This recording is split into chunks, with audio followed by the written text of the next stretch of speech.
Eu lembro de um momento em que eu estava fazendo uma semana de oração em Tatuí. Morava lá. Eu era recém-casado e fui para lá e começou a acontecer umas coisas muito esquisitas. Primeiro que eu comecei a semana no sábado, no domingo estava febril, muito febril, e a voz desapareceu.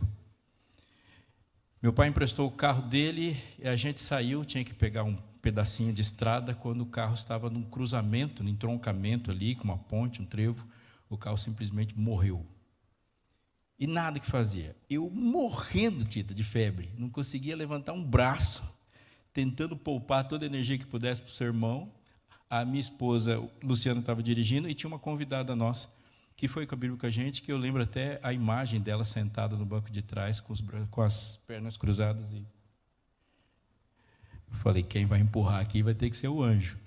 E aí a igreja ficava na parte de cima, e para a gente empurrar, empurramos para a parte de baixo. E aí empurrava, não pegava, empurrou, não pegou, empurrava, não pegava. E aí cada vez que a gente empurrava, ficava mais longe da igreja. Não pegava de jeito nenhum. E aí a gente foi indo de descida em descida. Teve um momento que eu fui para empurrar assim, eu passei na frente de uma avenida e tinha umas senhoras ali que estavam com muito calor. Aí ela chegou para mim, garota de programa, chegou, falou, vou ajudar você a empurrar. E aí ela fez um negócio inacreditável, uma habilidade, porque ela empurrava o carro, puxava o vestido para cima quando era necessário, puxava para baixo quando era necessário e empurrou o carro, mas ela está muito mais forte do que eu. E empurrou e o carro foi. E foi embora da descida, e a Luciana lá dentro, e foi embora. E aí, depois que ela foi embora, eu olhei para ela, olhou para mim, eu pensei o que você pensaria, Senhor, que nenhum irmão passe nesse momento em que ela olhou para mim e falou, você é crente, né? Eu falei, muito, você não faz ideia do quanto eu sou crente. Eu já fui. Você já foi? Fui. E agora você aqui na minha frente está me dando tristeza. Eu falei, por quê? Porque eu já fui e todos os dias eu penso como fui, e isso me dói, mas eu não consigo voltar. Eu falei, você não vai conseguir voltar nunca, como nunca conseguiu se converter também. O milagre que te levou para a igreja pela primeira vez é tanto quanto o milagre que vai te levar pela segunda. Você nunca fez nada, sempre foi Deus que fez tudo. Volta. Você não precisa voltar caminhando. Jesus falou, vinde a mim. E o processo do vinde a mim foi a igreja. Mas a gente vai até ele. A igreja não é o ponto final. A igreja é instrumento. Jesus é o ponto. Volte. Ela falou, então ore por mim. Falei, vou orar agora. A gente foi para a calçada, ela estava encostada num poste, eu do lado ali, eu orei com ela. Falei, como que é seu nome?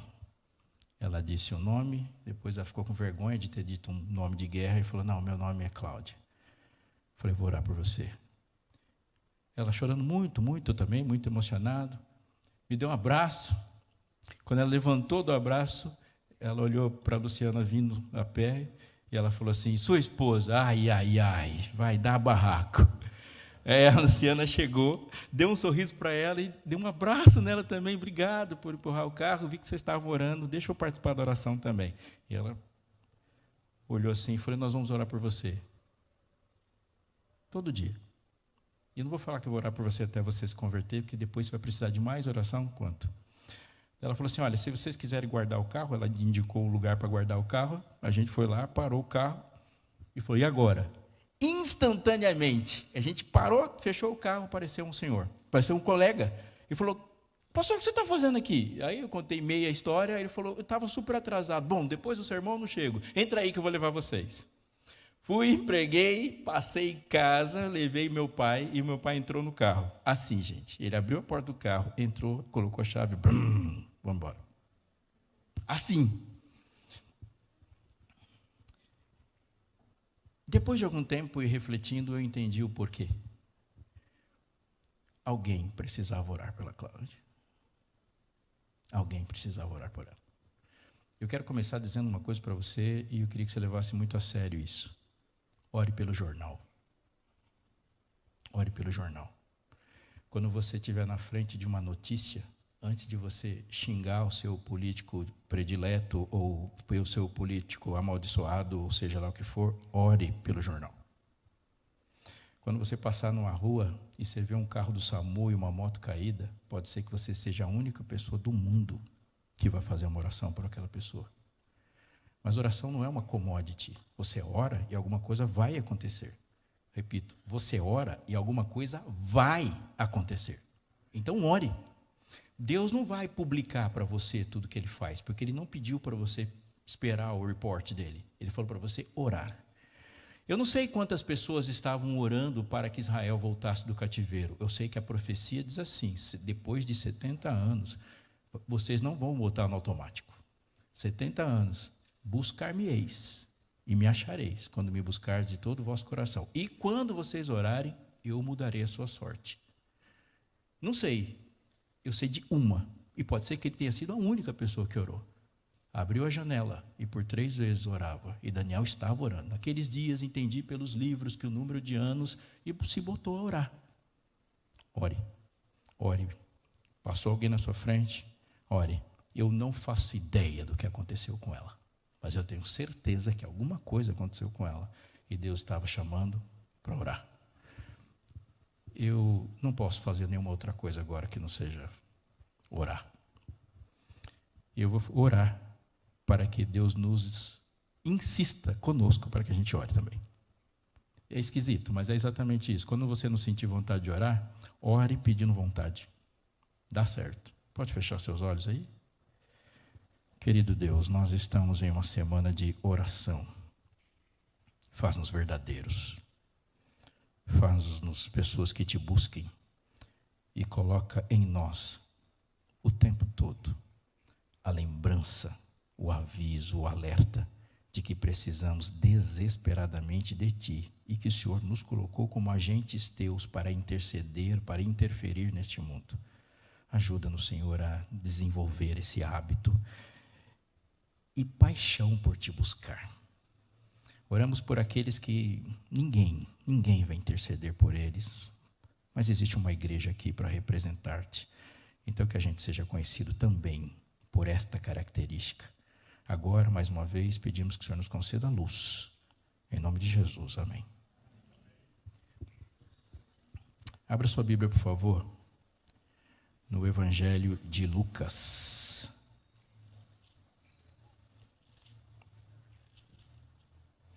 Eu quero ler com você os últimos versículos do capítulo 6. Lucas 6, 46. Achou, Tito? Lucas 6, 46. Daiane, eu sei seu nome. Se você dormir, eu vou chamar você pelo nome. Bom, eu vou perguntar o nome de alguém aí. Lucas 6, 46. Você achou? Diga amém. Por que vocês me chamam Senhor, Senhor e não fazem o que eu mando? Eu vou mostrar a vocês a quem é semelhante todo aquele que vem a mim, ouve as minhas palavras e as pratica. Este é semelhante a um homem que, ao construir uma casa, cavou, abriu profunda vala e lançou o alicerce sobre a rocha. Quando veio a enchente, as águas bateram contra aquela casa e não a puderam abalar, por ter sido bem construída. Mas o que ouve e não pratica é semelhante a um homem que construiu uma casa sobre a terra, sem alicerces, e quando as águas bateram contra ela, logo desabou e aconteceu que foi grande a ruína daquela casa. Muitas vezes nós ouvimos muitas parábolas, nós vamos aí se bater o olho assim, sem contar muito, a gente vai para 39. Jesus contou muitas parábolas. As parábolas não são uma invenção de Jesus no Novo Testamento. Há referências a ela no Antigo, os profetas usam parábolas. Parábola é um recurso. Agora eu quero pedir para você, por Jesus, se você um dia desenvolveu a ideia de que parábola é uma ilustração, para com isso. Se você pensou que parábola é uma historinha, para com isso também. Se você pensou que parábola ela é equivalente a uma outra literatura, quando a gente vê e tem ali aqueles desenhos para deixar tudo mais fácil, também para com isso. Parábola é revelação. As parábolas na Bíblia são inspiração. Mas uma parábola é uma bomba de lógica. E se você olhar o texto fora da parábola, é muito menos complexo do que a própria parábola. Se Jesus escolheu dizer por parábolas, ele escolheu a forma mais rica, mais profunda e que mais te impactaria. Mas a parábola é virar o raciocínio de uma pessoa de ponta cabeça. Ela inverte completamente a suposição. E ela é, dentre todos os recursos filosóficos do mundo, talvez o mais poderoso. O mais poderoso. Se você juntar a maneira como filósofos desde 500 anos antes de Cristo pensaram sua comunicação e elaboração de uma verdade, elas não chegam perto do que é uma parábola. Encare parábola sem pressa, é isso que eu quero que você faça. E quando você estiver diante dela, lembre, aquilo ali é um míssil. Um míssil. Tem uma coisa que Jesus faz quando ele conta parábolas em alguns episódios onde há uma pergunta. E aí a gente tem que fazer isso também, senão a gente perde a riqueza disso. Quando alguém fez uma pergunta e você lê a parábola depois, não tenha dúvida. Ele está falando a parábola relacionada à pergunta. Por exemplo, qual é o grande mandamento da lei? Essa é a pergunta. E a pergunta tem a ver com o que ele está falando antes. E a parábola é sobre... Ele está fazendo uma pergunta sobre interpretação. O que diz a lei? Que interpretas? Se a pergunta revela um coração torto, imediatamente Jesus vai colocar a pessoa que perguntou dentro da parábola. Imediatamente.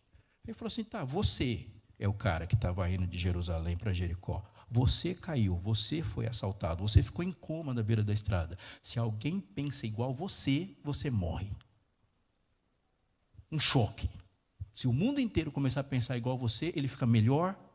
Alguém fala, esse recebe pecadores e come com eles. Vou te contar uma parábola. Entrou na hora. Então, aquele que perguntou, ele recebe pecadores e come com eles, virou imediatamente o irmão mais velho. Ele é o personagem que fez a pergunta. Me fiz compreender, sim?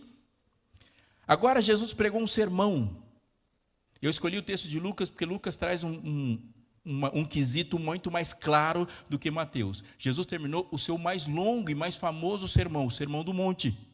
E o Sermão do Monte, ele é uma explanação da lógica do reino.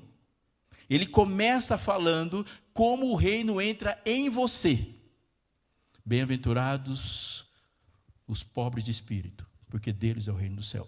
Esse é o ponto inicial do reino em você. Ele fala, começa assim, bem-aventurado é aquele que olha para si mesmo e se vê um nada.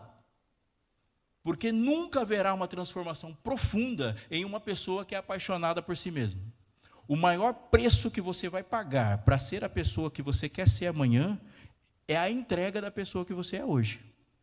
Se você gosta de quem você é, você vai resistir à transformação.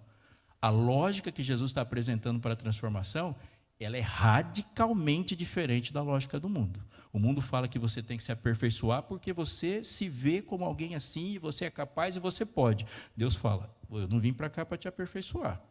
Eu vim para cá para te mudar completamente. Mas se você gosta de quem você é, você vai resistir. O pobre bate no peito e fala, Senhor, eu não sou nada. Tem misericórdia de mim. Bem-aventurado este. E aí ele vai descrever todo o processo de transformação. E depois que nas bem-aventuranças ele fala de como a pessoa é transformada, ele fala, agora vou dizer como que esse transformado vive. E vai passar por toda a lógica, dizendo como o reino se estabelece. Vai falar sobre vingança, vai falar sobre adultério, vai falar sobre assassinato, e vai pegar a lógica da lei e vai expandir para todos os cantinhos. E fala, você vive assim, você vive assim. Terminou o sermão. Conclusão do sermão, vem uma parábola. Quem é o personagem que ele vai colocar na parábola? Todos os seus ouvintes. Você está na parábola. É todo aquele que ouviu Jesus falar e agora você entrou na parábola. Então tem uma pergunta muito importante para fazer. A parábola é sobre alguém que constrói sobre a rocha e alguém que não constrói sobre a rocha. O que é a rocha?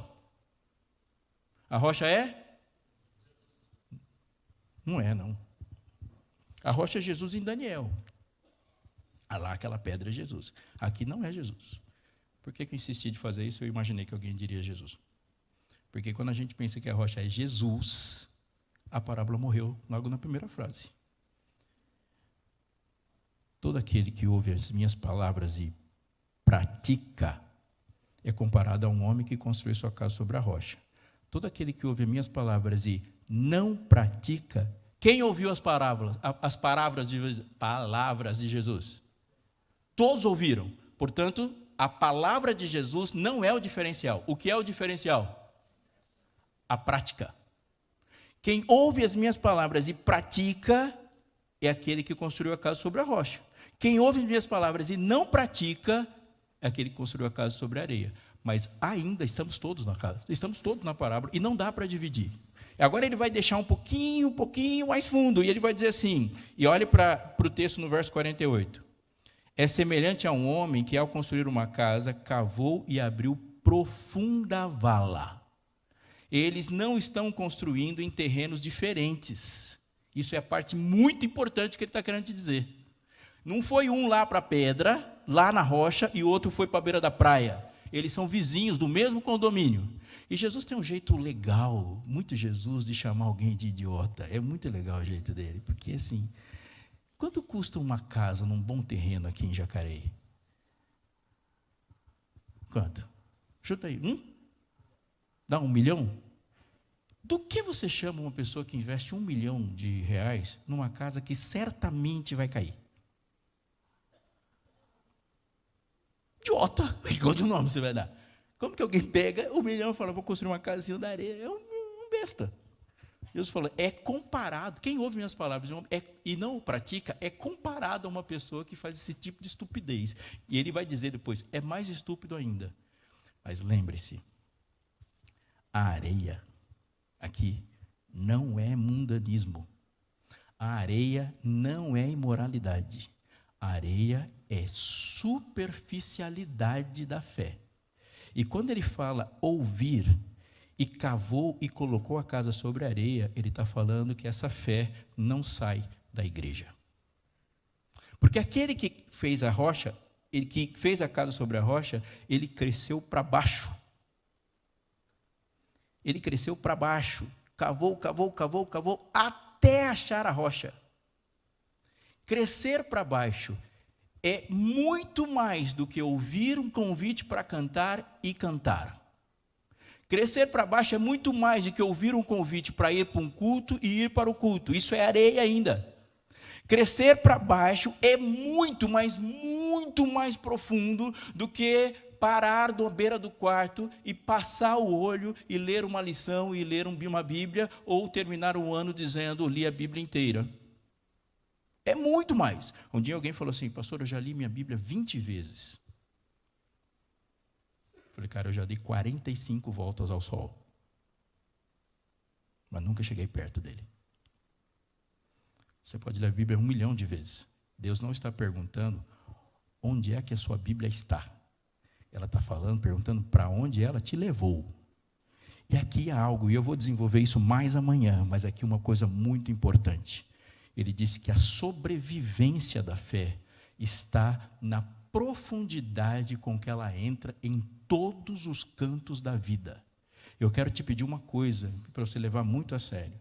Se um dia você já falou essa frase, eu vou falar isso a semana inteira, trazendo para o lado espiritual, se você falou essa frase, lembre-se, você está na areia. Porque só uma pessoa que tem uma casa sobre a areia divide o mundo em lado espiritual e não lado. Porque você não é um ser terreno que passa por momentos espirituais. Você é um ser nascido do Espírito, portanto, você é uma pessoa espiritual vivendo esse momento onde tem que lutar contra a carnalidade. Não somos seres terrenos e carnais com momentos espirituais. Nós somos pessoas espirituais que veem tudo espiritualmente, que estão enfrentando os desafios das propostas da carne.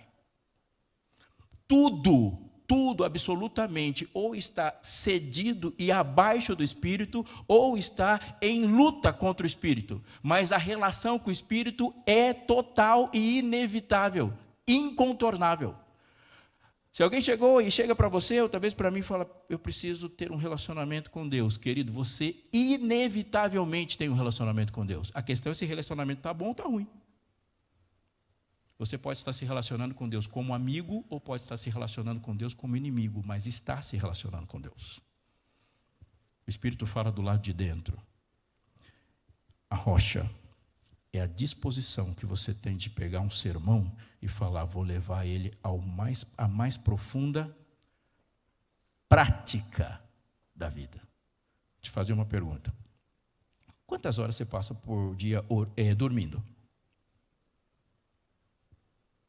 Está com vergonha, né? Está com vergonha? Quantas, Débora? Você que dorme bem. Quem não dorme é muito feio, gente. Se não é feio hoje, um dia vai ser, e vai ser mais rápido do que a natureza pensou. Quantas horas? Dá umas 7? Um equilíbrio? 7? 7. Vamos fazer 8, que é mais fácil fazer a conta, então. 8, 16, 24. 1/3 do dia você passa dormindo, certo? Se Cristo não dorme com você, ele não pode ser considerado o centro da sua vida, porque ele está fora de 1/3 do seu dia. Quantas horas por dia você passa trabalhando? Todo o restante. Todo o restante das outras horas. Mas diga, tira o trabalho que você faz na sua casa. Se a gente colocar 8 ou 9 horas por dia no trabalho, e Cristo não é o centro do trabalho, ele não é a lógica do trabalho, eu não estou falando de moralidade, eu estou falando de aplicação intelectual. Se ele não é a lógica do seu trabalho, ele não é o centro da sua vida, você não está com a casa na rocha. Não é mesmo, porque é 1/3. Aliás, o trabalho é o centro da semana. Se Deus não é o Deus do trabalho, ele jamais poderá ser considerado o centro da nossa vida, porque é incomparável a quantidade de tempo que a gente passa trabalhando do que a que a gente passa na igreja. Incomparável. As horas que nós passamos na igreja, em uma semana, não dá um dia de trabalho. Portanto, onde é que Deus tem que triunfar e onde é que o adorador deve se manifestar? Não tenha dúvida, é no trabalho. Se você não é adorador no trabalho, ele não é o centro da sua vida, definitivamente. Onde está a rocha?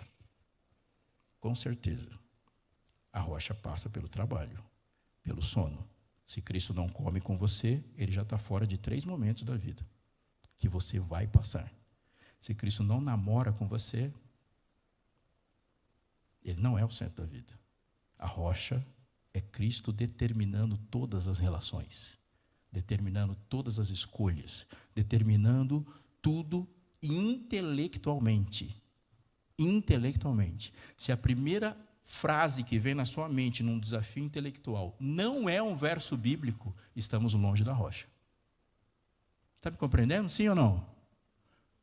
Quando Daniel pensou em ler a política da sua era, ele foi para a Bíblia, e lá na Bíblia ele encontrou a base de estrutura de pensamento de construção política. Ele olhou e falou, vou lá ler profecia, ver o que a gente entende sobre isso. Quando João Batista pensou na sua forma e estratégia de comer e se vestir, ele puxou isso da Bíblia. Jesus tem que aparecer no seu TCC. Você não precisa colocar versículos no seu TCC, mas a lógica com que você escreve e que estrutura seu pensamento tem que ser bíblico. Porque se Cristo não está no seu cérebro, ele não está em lugar nenhum. Mas a Bíblia não fala só dessa rocha, e eu queria te chamar a atenção para uma coisa. Eu continuo falando de parábolas. Volte para Evangelho de Mateus, capítulo 13. Fernando, você está acordado? Sim? Mateus 13. Trouxe Bíblia? Evangelho de Mateus, capítulo 13. Eu leio com você a partir do verso 10. Achou, Teru? Mateus 13, 10. Posso ler? Sim? Então os discípulos se aproximaram de Jesus e lhe perguntaram, por que o Senhor fala com eles por meio de parábolas? Olha essa resposta. Ao que Jesus respondeu, porque a vocês é dado conhecer os mistérios do reino dos céus, mas àqueles isso não é concedido. Olha essa frase. Pois ao que tem, mais será dado, e terá em abundância. Mas ao que não tem, até o que tem lhe será tirado. Ele não está falando do seu cartão de crédito. Ele não está falando de dinheiro. Ele está falando de parábola. Ele está falando de obtenção de conhecimento e de informação. Por que o Senhor fala com a gente por parábola? Porque, olha só, o que é isso que alguém tem e mais se lhe é dado? E o que é isso que alguém não tem e vai ser tirado? Por isso falo com vocês.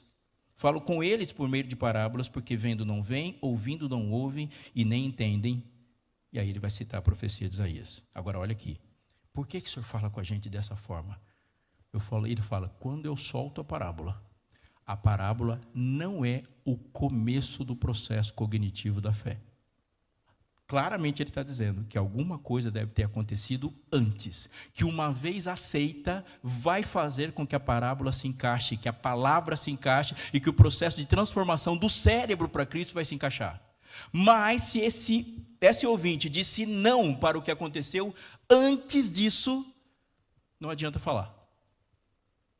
Há uma batalha que é vencida antes dessa parábola chegar. Ele não está falando de todo o texto bíblico, ele está falando de quando ele joga para alguém essa cápsula de lógica, que é uma parábola.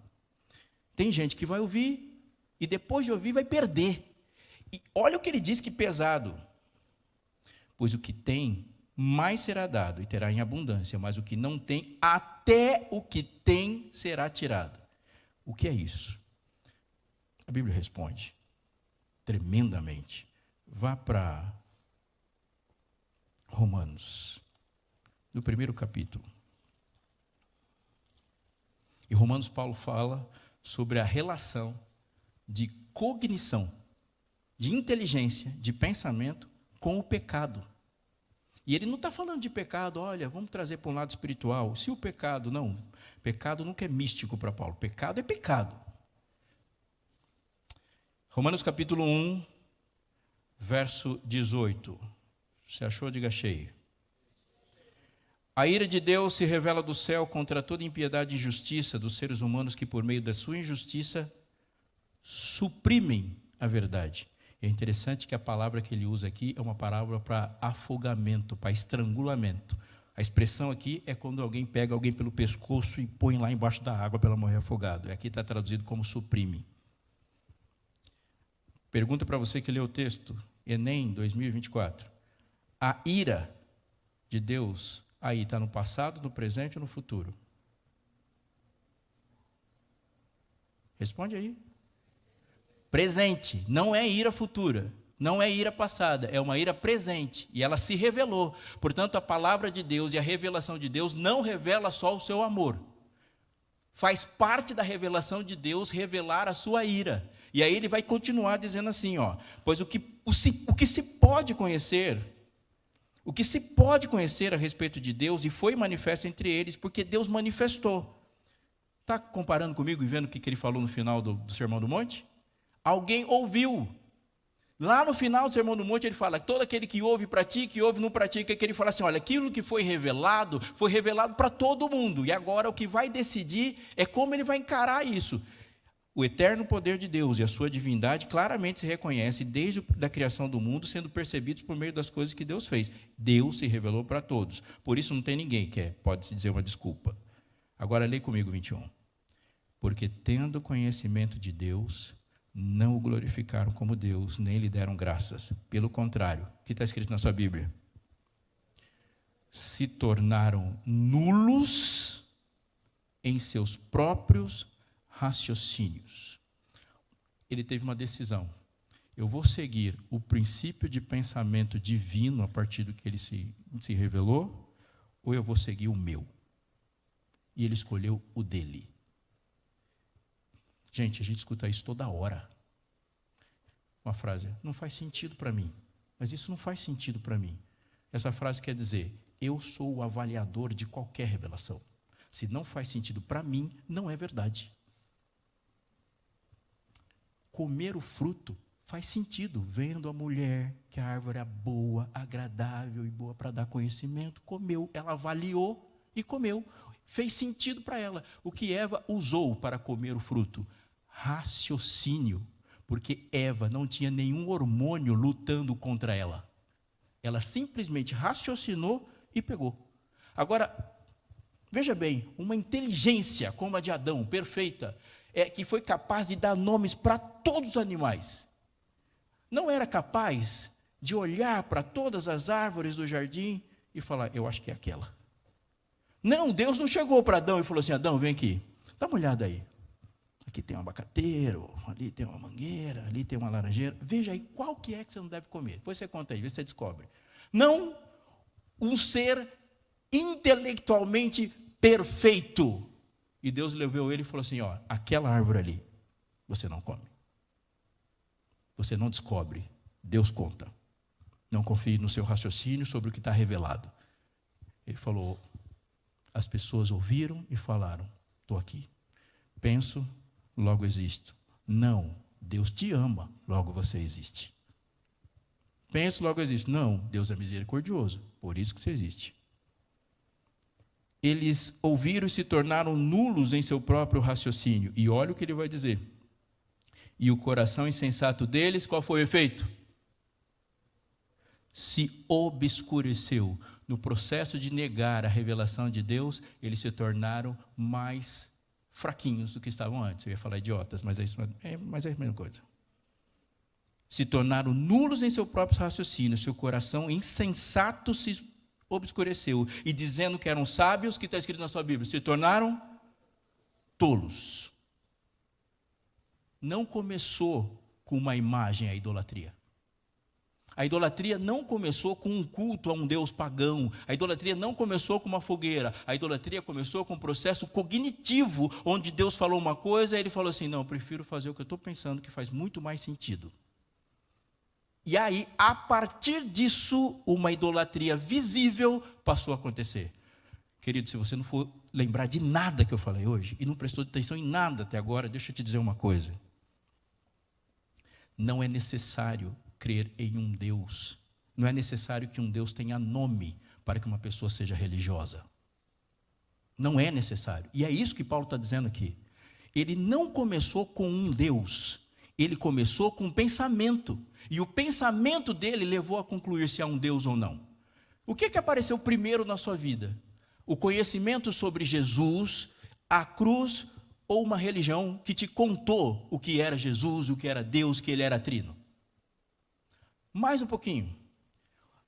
Cientificamente, a gente pode descobrir como é que um tiro percorre o ar e que a velocidade da bala é mais rápida que a do som e o que acontece com alguém que toma um tiro no peito. Dá para explicar tudo. Mas por que alguém puxou o gatilho? Nenhuma ciência explica. Você pode saber tudo de medicina e alguém pode ser muito bom em medicina e você vai falar assim, não, ele aqui não precisou de Bíblia para fazer medicina. Mas o que vai fazer ele decidir se ele vai acordar de madrugada para te atender ou não, não tem nada de científico. Portanto, as coisas mais importantes da nossa existência não passaram pelas coisas explicáveis. Quem vai decidir se ela vai ultrapassar na dupla contínua ou não, não há nada de científico. Por que alguém fez isso?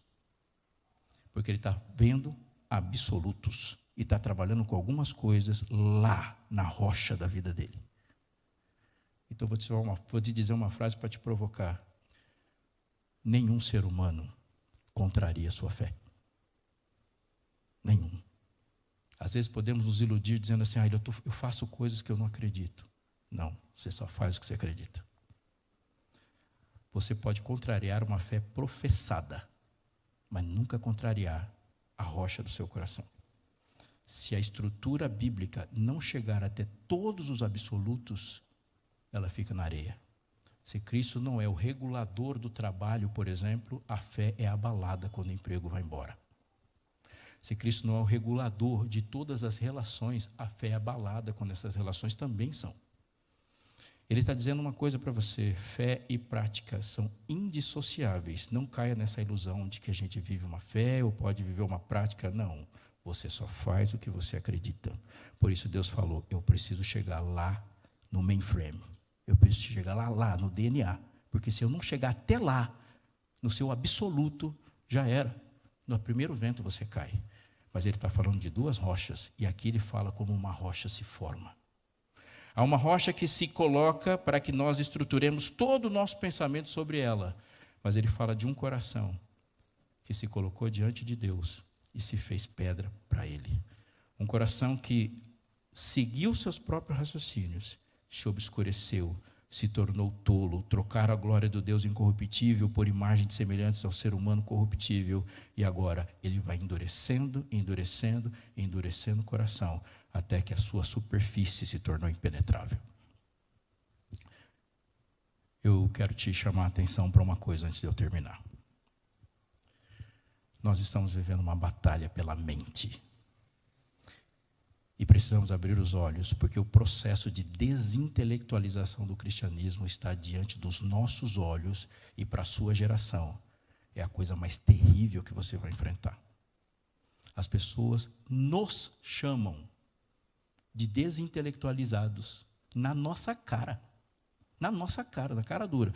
Se você fazer assim, não, vamos falar sobre a filosofia do trabalho. Eu falo, eu tenho verso bíblico. Não, você deixa a sua Bíblia lá. Aqui nós vamos falar de coisas reais. Uau! Se a Bíblia só serve para a igreja, nós voltamos 1260 dias. Se elas não podem sair das igrejas, nós voltamos 1260 dias. Você entende o que eu estou falando? Houve um momento de trevas, onde as Bíblias não entravam nas ruas. Elas não faziam parte do dia a dia das pessoas, elas estavam restritas à igreja. E você vê isso no jornal hoje, quando você fala assim, eu quero escrever e quero citar o texto bíblico. Não, foi bom para você? Lá na igreja. Aqui a gente fala de coisa concreta. Aqui a gente fala de coisas reais. O que é isso? Você só sabe dar uma opinião em velório. Para cá você não tem opinião nenhuma. O que é isso? São idiotas nos chamando de idiotas. Pelo texto bíblico. O coração deles se obscureceu e diz que você é o que não tem opinião para nada e não pode usar a Bíblia para nada. Paulo escrevendo para Coríntios, ninguém falou mais de inteligência da fé do que Paulo. Olha para mim. 1 Coríntios 1:18, mas eu quero te dizer uma coisa antes. O processo é tão pesado e tão previsto por Deus que a gente deve abrir os olhos. Se a inteligência não fosse central na história do grande conflito, não haveria na Bíblia nenhuma revelação sobre o juízo. Quando alguém pergunta para você por que Satanás não morreu lá no céu, na primeira rebelião, qual a resposta que a gente dá? A única, que Deus considerou as perguntas inteligentes das suas criaturas. Portanto, todo o processo passa a ser longo, porque a inteligência ocupa um papel central no grande conflito. O sinal é na testa, queridos. Na testa. Portanto, cristãos têm uma estrutura de pensamento concreta e que não é isolada a essa prisão que inventaram de coisas espirituais. Você vai lá na loja, no shopping, e é o conhecimento de Deus que determina tudo que você vai fazer lá. E quando eu falo tudo que você vai fazer lá, eu não estou falando de moralidade, se vai roubar ou não. Até a cor da calça que você vai comprar tem a ver com a forma como você pensa. Porque todo mundo que entrou lá fez isso. Todo mundo que entrou lá fez isso.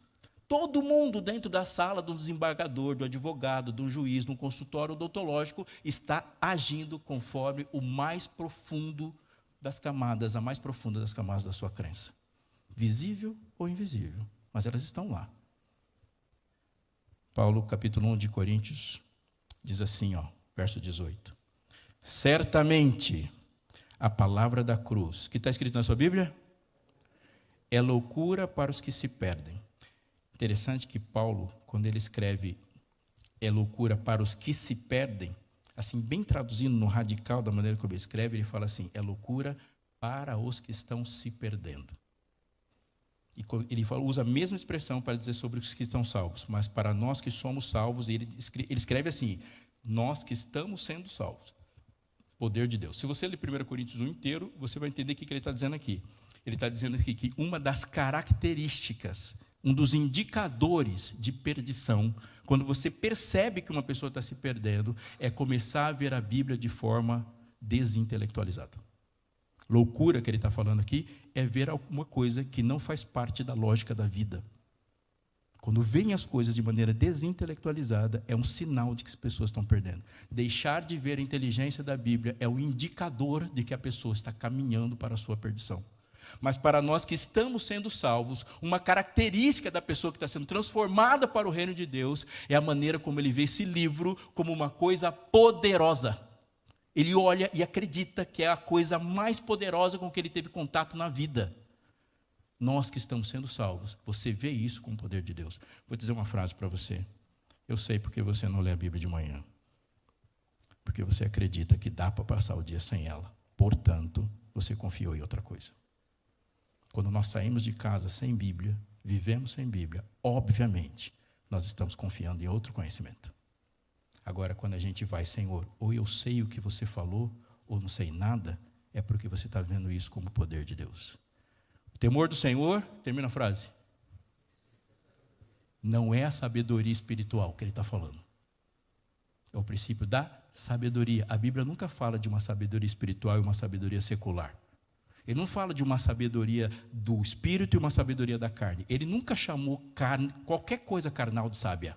Sabedoria só é vinda de Deus. Qualquer coisa que não é vinda de Deus não é sábio. Ah, mas a pessoa aqui, ele é muito inteligente, só que ele é viciado. Oi? Quem por ele se deixa levar, não é sábio. Uma pessoa que vive deliberadamente no pecado, não é sábio. E todas as opiniões sobre todas as coisas estão contaminadas pela sua carnalidade. Todas as opiniões. O temor do Senhor é o princípio da sabedoria. Portanto, o que se deve esperar do efeito da primeira mensagem angélica? Quando o anjo voa e fala, temei a Deus e dai-lhe glória, qual é o efeito que ele deve esperar?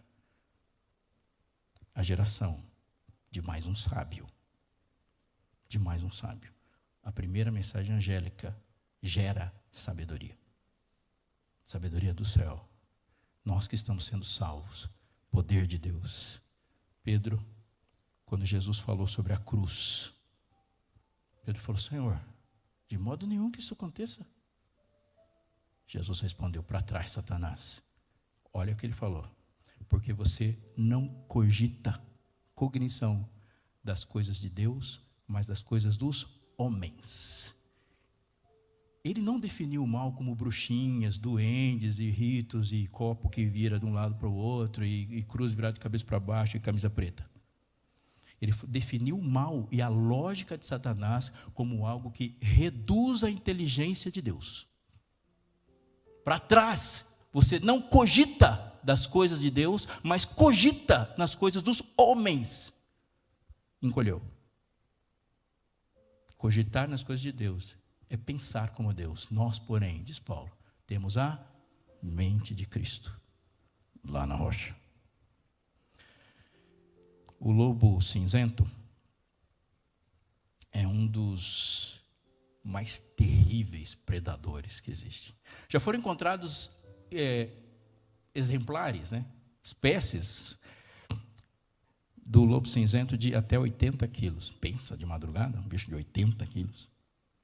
Ele enxerga mais que todos os que estão compartilhando o seu ecossistema, ele é mais rápido que todos, ele cheira mais do que todos e morde, é violenta a mordida.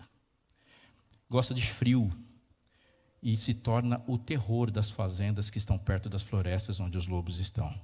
Mas aquele pelo gera um casaco caríssimo. Então, uma relação aí que quem preda, qual é o predador é mais eficiente? Se ele chegar primeiro, ele come todas as galinhas, ele mata os bezerros, ele arrebenta. No Alasca e outras regiões frias, os fazendeiros experientes desenvolveram um método para enfrentá-los sem entrar em combate com eles. Eles pegam um cutelo, afiam o cutelo dos dois lados e deixam muito afiado. Matam um pássaro, uma galinha, alguma coisa que tenha sangue, e eles vão colocando camadas congeladas de sangue até que vira uma bola e cubra toda a lâmina do cutelo. E à noite eles simplesmente deixam em um lugar. E o lobo, com aquele olfato fabuloso, ele é atraído por aquele cheiro de sangue e vai lambendo aquilo ali, aquele sorvetão de sangue. Lambe e não percebe, por estar lambendo gelo, que a sua língua perdeu a sensibilidade e ele já passou a língua na lâmina. E também não percebe que o sangue que ele está se alimentando agora é o dele. E morre. Assim, simplesmente morre ali do lado. O fazendeiro descobriu que para matar o predador, o animal mais poderoso que ele enfrenta, ele só vai fazer isso com o gosto dele. Não são só eles que fazem isso. A luta que existe desde que o mundo é mundo também consiste nisso aí. Sereis como Deus. Eles morrem pelo gosto. Jesus disse assim: eu preciso ir até o centro de comando da sua vida, de onde irradia tudo. Tudo. É lá que eu tenho que operar. Do contrário, você vai ser minerado, explorado, e a partir de você mesmo virá sua própria destruição. Mas se quando alguém chegar lá no fundo, encontrar com Cristo, já era. Porque Cristo nunca perde. Diga uma frase na sua oração. Em vez de dizer o que Deus faria se Ele estivesse no meu lugar, diga o que Jesus disse sobre isso.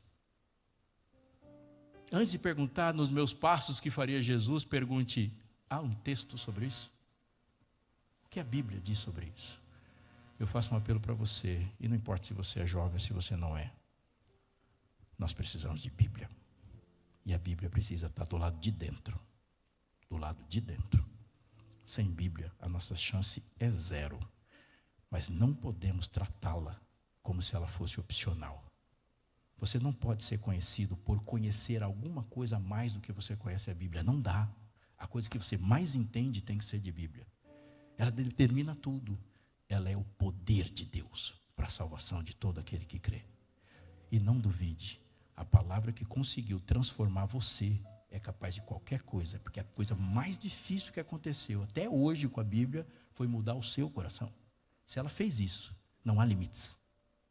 Não há limites. A palavra soou, entrou numa tumba e tirou um defunto de lá, que quando saiu não era mais defunto. Mas antes disso ela soou, entrou no coração de um homem que talvez tinha 1,70 m e convenceu ele a empurrar uma pedra de 1 tonelada. 2 milagres. Tira essa pedra aí. Mestre, tem 1 tonelada a pedra, vou empurrar a pedra. Ele nem perguntou, foi lá. O milagre aconteceu no coração antes de acontecer no pulmão de Lázaro. A palavra soou, haja luz. Pum.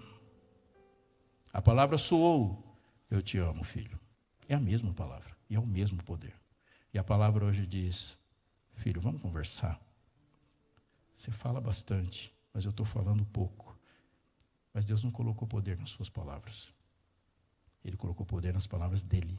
Portanto, você só vai ser poderoso quando você parar de falar o que você pensa e começar a falar o que ele pensa. E mais cedo ou mais tarde, você vai perceber que está pensando igual a ele. E aí já era para o mundo. Vou orar com você. E antes de você ficar em pé, eu vou falar por que você tem que ficar em pé. Faça um compromisso hoje. Faça em nome de Jesus. Que você nessa semana vai colocar pelo menos 10 minutos a mais. Ai, nossa, amanhã eu vou chegar hoje, eu vou ler a Bíblia inteira essa noite. Não, de noite você precisa dormir, porque senão você vai perder o raciocínio do mesmo jeito. Mas acorde 10 minutos mais cedo. Em frente, fala para o texto igual o Jacó. Não te deixo ir enquanto você não me abençoar. Fala isso. Mas leia a Bíblia. Precisamos dela. Nós somos a última geração.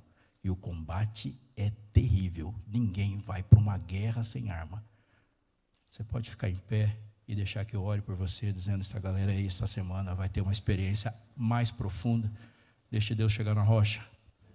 E se você concordar com a frase que eu disser para Jesus, porque eu vou falar nós, você diga amém de crente, tá bom? Como que é amém de crente? Como que é amém de crente? Eu ouvi, uns exemplares foram bons. Pai querido, louvado seja o teu nome pela tua palavra. A palavra criou tudo que há. Louvado seja o teu nome, Senhor, porque não houve nenhum segundo sequer na história do mundo onde a tua palavra não estivesse sendo soada e criando coisas. A palavra que criou o planeta pode criar em nós, e cremos e confessamos nisso, um coração puro e um espírito, uma mente, um coração inabalável. Senhor, nos dá profundidade nela, que a gente saia da areia pegue a pá da nossa energia, do nosso planejamento, da nossa perseverança, que tudo vem de Ti, e cave, e coloque em todas as práticas da nossa vida, até que venha o terremoto, que certamente virá, e a gente continue em pé. Somos desafiados, Senhor, e a gente admite, não vai ser fácil. Não é, nunca foi fácil. Mas aqui, Senhor, te pedimos que nos dê luz para buscar na igreja os recursos, os dons que o Senhor colocou para que o texto seja real e entendido por nós. Que a gente peça a luz o tempo todo e cuide da nossa mente para que ela se torne clara e entenda também. E acima de tudo, Senhor, nos dá humildade quando formos contrariados, quando formos repreendidos. E que a gente possa ver que na Tua palavra tem mais que caixinha de promessa. Tem umas broncas lá também, tem a caixinha de repreensão, tem a caixinha de educação, tem a caixinha que faz, junto com todas as outras, que sejamos perfeitamente habilitados para toda boa obra. Isso é o nosso desejo hoje. Dá-nos certezas na verdade absoluta. Te pedimos em nome de Jesus. Amém.